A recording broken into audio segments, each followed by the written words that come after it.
Halo semuanya, selamat datang kembali di Jawab Rasa Penasaran. Di episode kali ini kita akan ngobrolin tentang satu film yang baru saja gue tonton beberapa waktu yang lalu. Film tersebut adalah Obsession.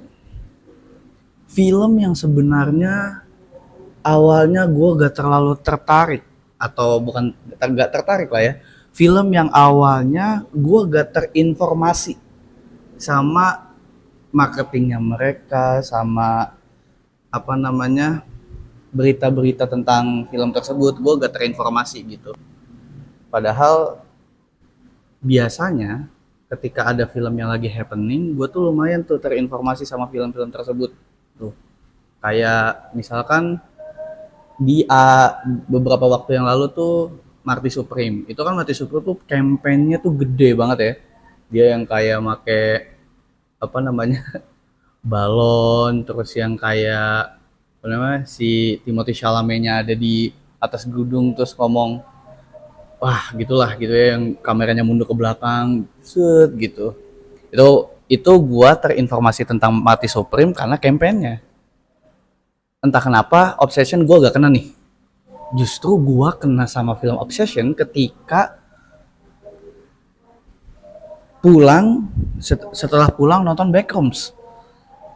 Jadi gue nonton Backrooms dulu baru nonton Obsession. Dan seperti biasa ketika kita nonton film terus misalkan nge-share film tersebut di story, entah kenapa tiba-tiba tuh Instagram kita atau misalkan kita share di Twitter, tiba-tiba tuh timeline kita isinya tentang film tersebut gitu. Gue waktu itu tiba-tiba isinya Backrooms, teori gitu. Cuman karena gua tidak merasa se-amaze itu ketika setelah nonton Backrooms, jadi gua gak terlalu gak terlalu into banget lah sama teori-teorinya, pembahasannya gitu. Gua agak lumayan skip lah gitu. Tapi ada nih satu postingan waktu itu yang bikin gua akhirnya tertarik nonton atau ngikutin berita tentang Obsession sebelum menontonnya. Jadi waktu itu ada satu postingan di Instagram yang kayak bandingin gitu ya. Jadi kayak headline-nya itu dua sutradara muda dengan umur 20 dan 26 tahun tapi pendapatannya gila banget. Jadi box office lah filmnya itu di di luar negeri gitu. Terus gue kayak box office apa nih? Itu kan headline doang ya. Headline-nya tuh isinya kayak ada si sutradaranya Obsession, si Corey Barker sama si Ken Parsons, sutradaranya Backrooms. Terus ini yang satu siapa nih, Corey Barker gitu. Terus gue kayak oke lah, gue slide sampai akhir. Dan di situ gue mendapatkan informasi menarik banget. Karena di slide akhirnya tuh ditaruh dua sutradara ini tidak berasal dari orang yang kuliahnya tuh film. Mereka belum punya atau mungkin tidak akan punya background film, nggak punya background film. Terus mereka itu umurnya juga masih muda. Ken Parsons itu umurnya 20 tahun. Gila banget, 20 tahun cuy, udah ke direct. Tapi kalau Corey Barker umurnya 26 tahun. Nah, informasi yang ngebuat gue bener-bener tertarik adalah pendapatan dari dua film ini. Waktu itu jumlah pendapatan kedua film tersebut yang gue lihat di postingan tersebut itu kurang lebih sama lah. Gue lupa di sekian berapa ratus dolar gitu ya. Tapi modalnya agak sedikit jomplang gitu. Modalnya film Obsession itu gak nyampe 1 juta dolar. Sedangkan dia modalnya cuma 750 ribu dolar. Ya gak cuman sih, cuman maksudnya dibanding Backrooms itu hampir beberapa kali lipatnya modal Obsession lah gitu. Tapi pendapatannya hampir sama. Gila banget. Nah, gara-gara itu tuh gue akhirnya tertarik lah buat nonton film ini. Gue penasaran lah, ini film ini ngebahas tentang apa sih gitu. Apalagi salah satu yang ditaruh di headline itu ngebahas kalau ini dua-duanya film horor. Nah kan gue udah nonton Obsession nih. Obsession tuh horor ya, berbeda banget. Gue sebagai orang yang jarang nonton horor, terus sekalinya nonton horor tiba-tiba dapet premisnya beda, bukan premisnya kayak pocong, kuntilanak dan lain-lain. Gue kayak ngeliat ini ide yang fresh banget. Gue suka, cuman gue gak sesuka itu. Nah, terus gue penasaran Obsession ini kayak tentang apa nih. Ya udahlah, gue memutuskan ketika nanti misalkan udah ada announcement tayang di Indonesia, gue bakal beli tiketnya di Indonesia pas hari pertama tayang gitu.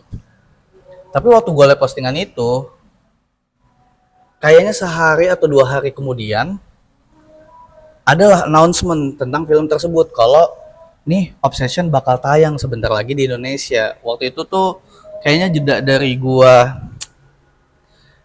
lihat postingan tersebut sampai akhirnya tayang tuh sekitar 2 mingguan mungkin ya. Jadi gua oke lah 2 minggu lagi gua harus siap-siap book tiket film Obsession. Gua harus nonton di hari pertamanya gitu. Gua kan agak gue belakangan emang agak suka gitu ya, kayak ketika gue ngeliat film, ngikutin berita film, terus film mau tayang, baru mau tayang, gue usahakan nonton di hari pertama. Padahal sebenarnya bisa di hari kedua, ketiga, atau bahkan minggu depannya bisa, cuman gue mengusahakan di hari-hari pertamanya gitu. Biasanya sih di hari Kamis ya, atau kalau film Indonesia hari Kamis, kalau film luar mungkin tertentu gitu ya. Mungkin hari Kamis juga gue agak tau enggak lah. Kenapa gue kayak gitu? Karena ada satu film yang gue tunda-tunda nih nontonnya. Gue bilang, gue mikirnya, gue liat trailernya bagus nih. Tapi gue tunda, nanti aja lah nonton, waktu itu nonton Backrooms dulu tuh pilihan gue. Nah, terus ternyata ketika, tayang nih si filmnya, gue tunggu sampai minggu depan, ternyata minggu depan udah tuh layarnya udah dikit banget. Waktu itu tuh film Nobody Loves Sky, gue nonton itu, pengen banget nonton itu karena gue suka lah gitu ya trailernya. Terus berita-beritanya lumayan happening di gue juga. Tapi karena gue tunda-tunda, ketinggalan lah filmnya. Makanya gue memutuskan ya udahlah kedepannya gue gak akan nunda-nunda lagi buat nonton. Terus akhirnya pokoknya gue memutuskan nih nonton di hari pertama si Obsession. Tapi gue lagi-lagi ya, gue gak terlalu banyak karena pendekatan awalnya atau yang bikin gue tertarik itu cuman karena prestasi ini film. Jadi gue kayak gak terlalu penasaran trailernya gimana gitu-gitu. Gue cuman tahu ini film horor doang, gitu. Gue bahkan gak nyari premisnya apa gitu-gitu lah ya. Jadi bisa dibilang gue lumayan dengan ekspektasi rendah lah ketika menonton film ini gitu. Gue baru nonton trailernya aja bahkan H-1. Gue udah book tiket tuh. Gue udah book tiket di salah satu bioskop di daerah Depok. Gue udah book tiket. Baru tuh gue ngobrol kan sama temen gue gitu. Besok mau nonton apaan sih Mar? Gitu, dia tanya kayak gitu. Terus gue kayak mau nonton film Obsession. Terus ditanya lah sama dia nih, Obsession film apaan Mar? Terus gue kayak, film apa ya? Kalau gue bilang film horor, pasti pertanyaan lanjutannya adalah horornya kayak gimana gitu kan? Bener aja, gue jawab film horor gitu. Emang itu tentang apaan sih gitu-gitu? Gue agak diem tuh, gue kayak, tentang apa ya gitu? Gue gak tahu sama sekali gitu. Ya udah terus. Untungnya dia langsung menjelaskan itu yang ini gak sih yang ada di trailer ada cewek di mobil gitu-gitu. Nah karena gue udah ngeliat posternya, gue bilang iya, kayaknya iya deh karena di posternya emang ada kan si si aktor utamanya si pemeran Bear itu lagi main HP gitu ya di dalam mobil, terus si Nicky itu dari luar gitu ya. Jadi gue iya aja padahal gue nggak tahu bener apa enggak gitu. Yang dia maksud sama yang gua iya itu sama apa enggak gua gak tahu. Tapi ya udahlah. Setelah itu udah nih konferensinya selesai, gua baru nonton trailernya. Nonton, tapi nontonnya pun gak terlalu mindful gimana ya. Kayak ya udahlah gua yakin ini film pendapatannya gede, banyak yang nonton, pasti bagus tanpa gua nonton trailer gitu. padahal bisa jadi enggak ya gitu, cuman ya udahlah, gue lumayan percaya aja gitu ya, sama gak mau naruh ekspektasi gitu loh. Kadang kadang tuh ketika kita nonton trailer itu ngebuat kita tuh jadi, ketika trailer tuh kan kadang ada beberapa film yang trailernya kayak gimana, ternyata di film bisa twistnya tuh beda banget, kayak kok beda banget nih antara trailer sama isi filmnya gitu kan, ada kayak gitu ya. Gua agak terjebak tuh sama beberapa film kayak gitu, tapi gak apa-apa juga. Cuman makanya itu gua agak terlalu mindful lah. Gua belakangan jarang juga lah nonton trailer-trailer, kecuali yang emang sering lewat aja di IG gitu. Pokoknya kalau gak lewat di IG gua gak mau nyari-nyari biasanya gitu. Gak lewat di Instagram gua gak cari. Ya udahlah, gua akhirnya nonton nih di hari pertamanya Obsession apa namanya keluar di Indonesia. Gue lumayan excited gitu ya, gue kayak pengen ngeliat nih film dengan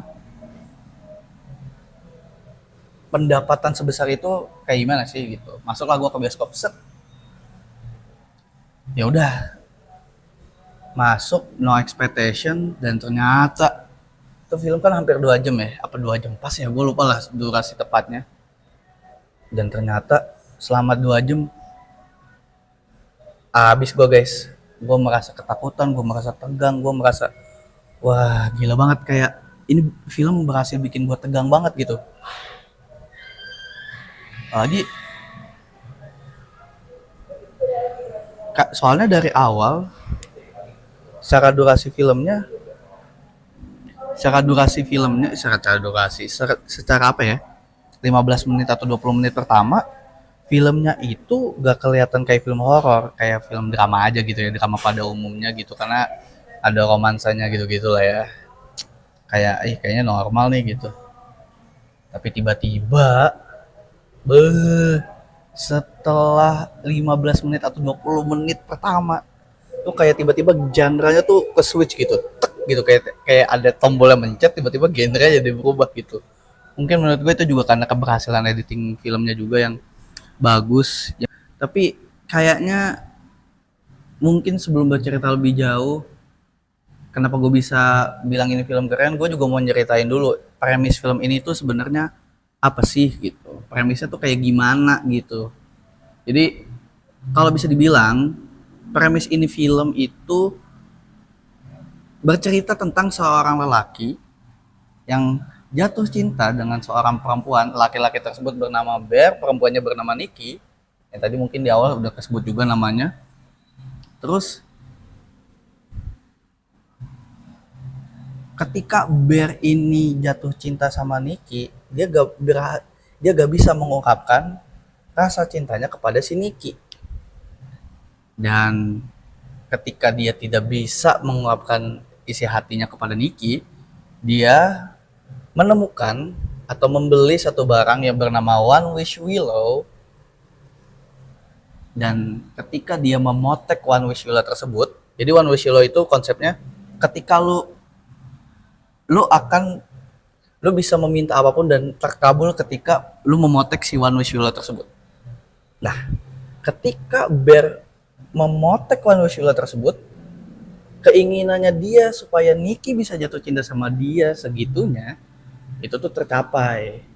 Tapi ketika Nikki akhirnya berhasil cinta sama dia, justru itu mendatangkan kejadian-kejadian yang tidak terduga. Kejadian-kejadian yang membuat kehidupan Bear yang awalnya kayak normal, tapi akhirnya jadi penuh dengan kejadian-kejadian yang wow gitu. Kejadian-kejadian yang menyeramkan, menakutkan gitu-gitu. Itu premis film secara besarnya. Nah, tapi setelah gue bahas premisnya, mungkin gue tuh ngerasa film ini, premis filmnya mungkin akan banyak disukai oleh film atau orang-orang Indonesia karena premis filmnya tuh bagus gitu ya. Filmnya bukan filmnya mikir, karena Backrooms itu lu, apalagi Backrooms itu kan awalnya dari tren di internet gitu ya. Lu kalau ngeliat premis aja mungkin kalau lu gak ngikutin trennya gitu-gitu mungkin lu gak tertarik gitu. Kayak ini apaan sih film gitu. Cuman kalau Obsession, lu ngeliat premisnya, ngeliat trailernya, ngeliat teasernya agak sedikit dekat gitu ya sama apa yang terjadi di sekitar kita gitu ya. Karena di Indonesia kan ada konsep kayak gitu juga kayak One Wheel namanya pelet. Di Indonesia horor-horor yang memakai konsep pelet udah banyak gitu. Jadi kayak gue ngerasa kayak marketnya akan mudah nih menerima obsession gitu karena pendekatannya lumayan mirip walaupun tetap berbeda. Di sini gak ada hantu-hantunya, gak ada kuntilanak, gak ada pocong, gak ada hantu lo tuh apa sih vampire atau apapun itu gak ada. Jadi makanya ketika gue nonton itu banyak banget yang nonton. Gue gak expect sih, gue jarang banget nonton di hari pertama tapi teaternya tuh hampir penuh, jarang banget. Mungkin di beberapa film aja gitu tapi secara umum kayak jarang gitu. Kayak Backrooms gue gak, teater gue waktu gue nonton Backrooms gak rame sebenarnya. Mungkin kayak dari satu bioskop ya datang seperempat, bahkan Backrooms gue cuman seingat gue mungkin sekitar 5-6 orang doang buat di di bioskop gitu padahal itu weekend gue nonton Backrooms. Tapi ini Obsession di hari weekday jam pulang kerja bus rame banget, rame banget. Oke, itu soal kayaknya nih film bakal laku di Indonesia dan ternyata gue ngelihat sekarang di internet udah lumayan banyak banget ya pembahasan tentang Backrooms, apalagi gue juga lumayan main threads dan di threads itu lagi ramai banget tuh pembahasan tentang Backrooms, banyak orang yang minta review lah, minta ceritain ini, bahkan udah ada perdebatannya gitu ya terkait ini siapa sih ya sebenarnya salah, Nicky atau Bear gitu-gitu. Nah, membahas salah satu pembahasan yang ramai di internet kenapa atau yang salah tuh Bear atau Nicky, gue akan membahas lebih jauh tentang film ini gitu. Kan tadi gue cerita di premis film ini itu pokoknya setelah dia potek Wano Shiloh-nya tiba-tiba Nicky langsung jatuh cinta segitunya dengan si Bear. Tapi sudah tentu dong, sudah tentu karena ada adegan yang awalnya memperlihatkan kayaknya Nicky gak suka sama Bear, tapi tiba-tiba bisa switch segitunya, tiba-tiba kayak suka. Bear ini menangkap ini kayaknya agak aneh nih, dan ya udahlah dari situ kisah cintanya mereka tuh berlanjut lah gitu. Mungkin di hari-hari awal gak terlihat menyeramkan tapi setelah-telahnya tuh menyeramkan. Gua gak akan menceritakan detailnya kayak gimana karena gue yakin kalau lo sekarang di internet pun udah banyak banget teori-teorinya, banyak spoilernya gitu. Gue gak mau lah spoiler terlalu dalam gitu ya, apalagi detail. Gue menyampaikan apa yang ada di trailer aja atau apa yang emang mereka secara officially sampaikan di podcast, sampaikan di promo-promo filmnya mereka aja gitu. Tapi lagi-lagi gue amazed banget gitu sama actingnya si Nicky ini, karena tadi kan gue mention kalau misalkan Nicky itu perubahannya segitunya gitu, yang awalnya nggak suka tiba-tiba bisa terlihat suka, kayak switchnya tuh segitunya gitu. Kalau lo di trailer itu kan ada Nicky tuh di mobil gitu ya, itu wah itu di film ya itu tuh kejadian itu kayak tiba-tiba gak suka jadi suka banget. Wah itu kayak apa ya, kayak lu tau gak sih tren belakangan di sosmed tuh ada yang kayak ucapkan satu kata, misalkan katanya apa tapi dengan berbagai emosi. Nah kan di internet banyak orang yang kelihatannya kayak ya elah ini mah gak beda gitu antara ketika dia coba berakting dengan mengucapkan kata A dengan emosi bahagia dan sedih, itu gak kelihatan beda. Tapi ini si Nicky itu bener-bener kelihatan beda banget gitu. Bahkan kalau boleh pakai terms yang dipakai banyak orang di sosmed, Nicky itu cegil, berhasil cegil banget. Menurut gue iya lagi, gue sebagai penonton ini terlepas ngomongin yang salah siapa yang benar siapa, menurut gue Nicky berhasil memperlihatkan kepada kita kalau dia adalah perempuan yang sedang jatuh cinta seposesif, jatuh cinta dengan seorang lelaki, seposesif itu dengan seorang lelaki, sampai saking posesifnya, saking jatuh cintanya dia jadi berlebihan banget, yang berlebihannya ujung-ujungnya ngebuat kita sebagai penonton takut gitu ya. Itu menurut gua another level of acting gitu ya, karena gue belakangan bisa amazed gitu ya sama acting acting para aktor atau aktris gitu ya, yang kayak kok lu keren banget gitu, emosi yang lu sampaikan coba deliver ke kita sebagai penonton tuh kok lu bisa banget, kok Nicky bisa banget sih ngebuat kita tuh selama 2 jam hampir ketakutan cuman karena actingnya dia yang creepy, yang berhasil membuat kita takut. Bahkan gua ada satu scene gua tuh sampai teriak, bahkan orang di sebelah kanan gua, kiri gua, depan kanan, depan belakang gua itu juga teriak karena saking gilanya Niki gitu, saking actingnya tuh bagus banget. Dan lagi-lagi juga gue melihat actingnya Bear juga believable juga gitu, menunjukkan kalau dia tuh stuck ketakutan tapi di satu saat juga dia cinta sebenarnya sama si Niki tuh, dia cinta, dia suka, dia apa namanya, pengen Niki itu apa namanya, jatuh cinta sama dia. Itu kayak gimana ya, kayak lu, gua mungkin nggak mengerti sepenuhnya perasaannya kayak gimana, tapi kayak lu jatuh cinta tapi lu ketakutan tapi lu egois juga, itu campur aduk lah gitu ya. Itu kayak pantesan banyak orang-orang kesel sama Bear gitu atau Berem gitu, karena lu emang nyebelin men, lu kayak gila sih lu, lu pantes maksudnya ya gue tahu ini film cuman akhirnya banyak orang yang nge-hate Bear gitu-gitu ya. Gue setuju lah gitu, untuk di film tersebut Bear emang brengsek gitu ya. Bahkan ada lagi yang lebih brengsek sebenarnya dari Bear, mungkin debatable, tapi Ian itu ada karakter Ian. Jadi kan tadi di awal gue bilang kalau Bear itu temenan sama Nicky. Nah, peernya mereka atau pertemanan mereka nih ada Bear, ada Nicky, ada Sarah, ada Ian. Ini mereka nih teman satu, mereka tuh kerja di toko satu kantor lah ya, kita bilang satu toko gitu. Nah, Ian nih lebih brengsek daripada Bear menurut gue. Ya, dua-duanya juga brengsek sih, tapi Bear brengseknya menimbulkan kekacauan bagi orang lain, tapi Ian juga ternyata sebagai cowok brengsek, ada brengseknya juga lah pokoknya. Tapi pokoknya tetap shout out buat aktingnya Indi Navarrete sebagai Nicky, yang bisa tiba-tiba seneng gitu, tiba-tiba ketawa, tiba-tiba kayak cheerful gitu, tiba-tiba set, tiba-tiba creepy, tiba-tiba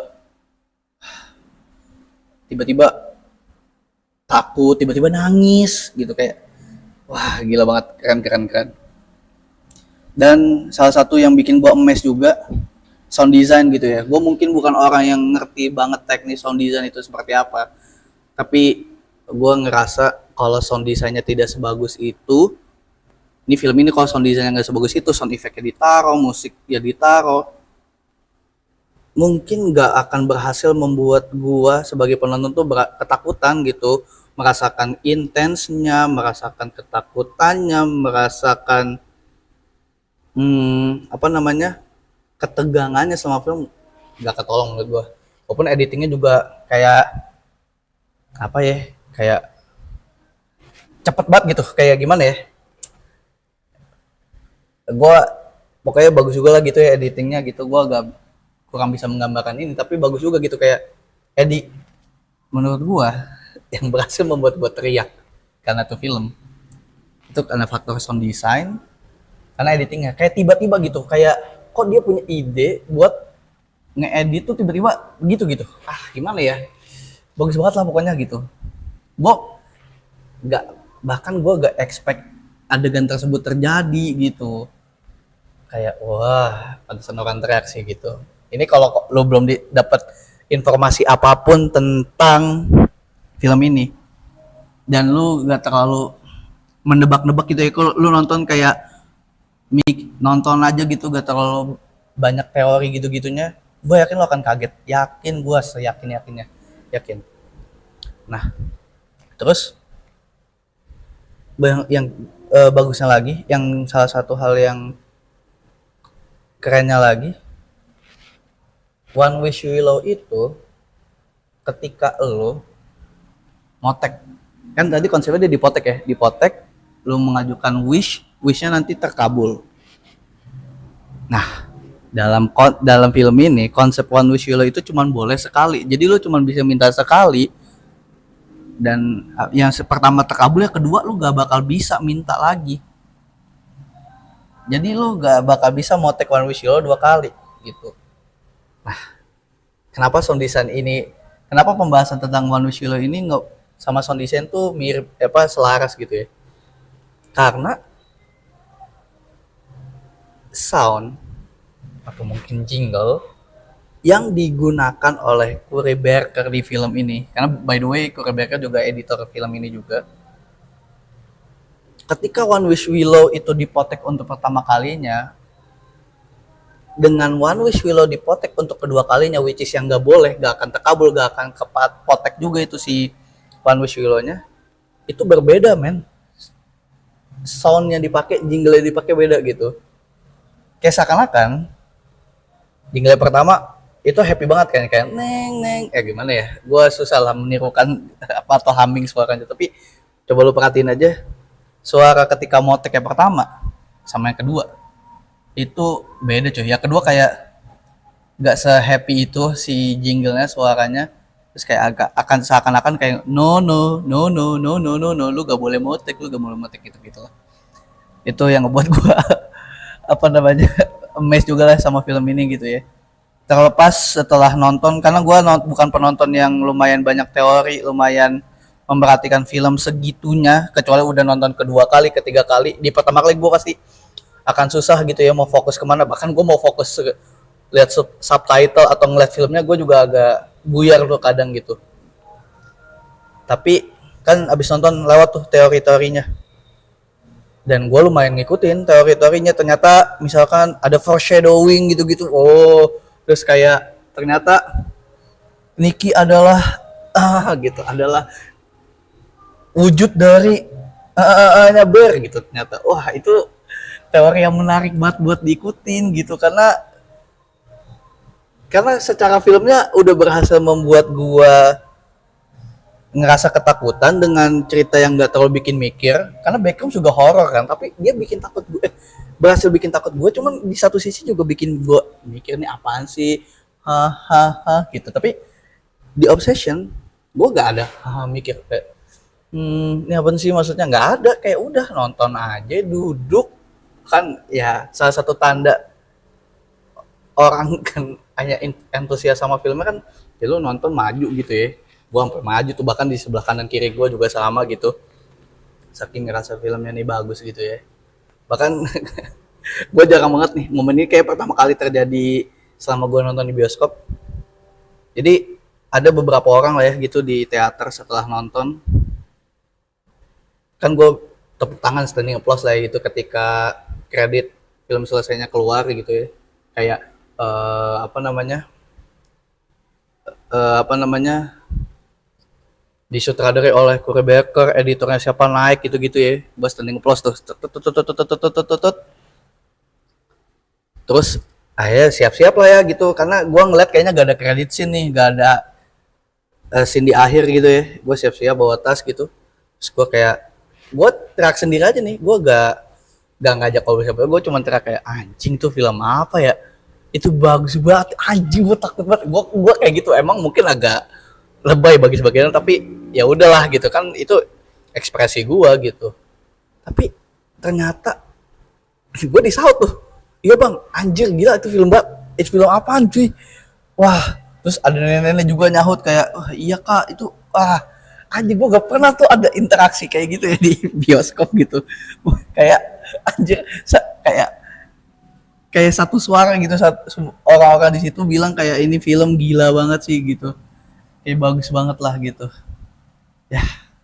Pokoknya semoga film ini udah laku lah, gak usah didoain, tapi gue lebih berdoa semoga Indah Navarrete sebagai aktrisnya Nikki di film ini, sebagai pemeran Nikki di film ini, semoga dia dapat masuk nominasi Oscar untuk Best Actress dan menang gitu, menang Oscar. Gua berharap banget lah dia bisa menang Oscar gitu ya. Mungkin kita belum tahu film-film kedepannya ada apa aja, actingnya sebagus apa, tapi so far di waktu yang dekat-dekat ini Niki bagus banget lah actingnya. Kan ada juga tuh film yang rame juga, filmnya Emily Blunt yang tentang alien yang disutradai oleh Steven Spielberg. Gue nonton juga Disclosure Day, tapi actingnya bagus juga, sama kayak Nicky juga, sama-sama bagus gitu ya menurut gue, sama-sama berhasil membuat kita tuh sesuai sama apa ya, kayaknya mungkin kayak sutradara pengen penonton merasa ini, gue juga berhasil merasa itu gitu karena actingnya dia. Tapi Nicky sih another level gitu ya, karena kayak seakan-akan dia yang nge-carry ini film gitu, kayak dia cuman, ya yang lain juga bermain bagus, cuman kayak dia tuh kayak jomplang gitu di antara aktor-aktor ataupun aktris-aktris yang ada di film ini. Kalau Disclosure Day kan nggak Emily Blunt doang, yang satunya lagi gue lupa bahkan namanya siapa, tapi actingnya juga bagus gitu. Jadi kayak semoga lah Nicky menang gitu. Oke, intinya seperti itu. Terima kasih sudah mendengarkan. Ini pertama kali gue bikin podcast video. Gue juga di luar ini ya, gue di salah satu kafe di dekat rumah gue. Semoga ada film-film bagus lainnya. Mungkin terdekat ada The Odyssey, filmnya Christopher Nolan yang bakal gue tonton juga, dan kalian mungkin harus tonton juga, terlepas kontroversi terkait kayak historinya gak sesuai sama Odysseus segala macam ya. Ya udah tonton aja lah gitu ya, kayak ya lu mau gila, Nolan aja sampai no, apa namanya, ngundangnya kritikus bukan influencer gitu di filmnya. Jadi kayak ya gue yakin nih film ini akan rame terlepas bagus atau enggaknya gitu ya. Dan menurut gue setidaknya selama gue menonton film Nolan gitu ya, walaupun ceritanya kadang bikin pusing, gak ngerti gue, haho, tapi gue yakin secara visual lo akan termanjakan gitu ya dengan editingnya Nolan, dengan apa namanya color gradingnya dia. Wah itu best lah. Minimal kalau lo ceritanya agak kurang, apalagi lo yang suka nonton apa history terus ternyata gak sesuai, tapi gue yakin visualnya bakal bagus lah gitu ya. Visual, scoringnya lo kurang bagus apa scoring orang yang dipakai di film-filmnya Nolan gitu ya. Interstellar lah, Oppenheimer, The Batman gitu ya, Batman ya, Batman trilogy gitu-gitu, itu kan scoringnya bagus-bagus semua gitu ya, visual juga oke lah gitu. Gitu aja lah pokoknya. Terima kasih sudah mendengarkan dan bye.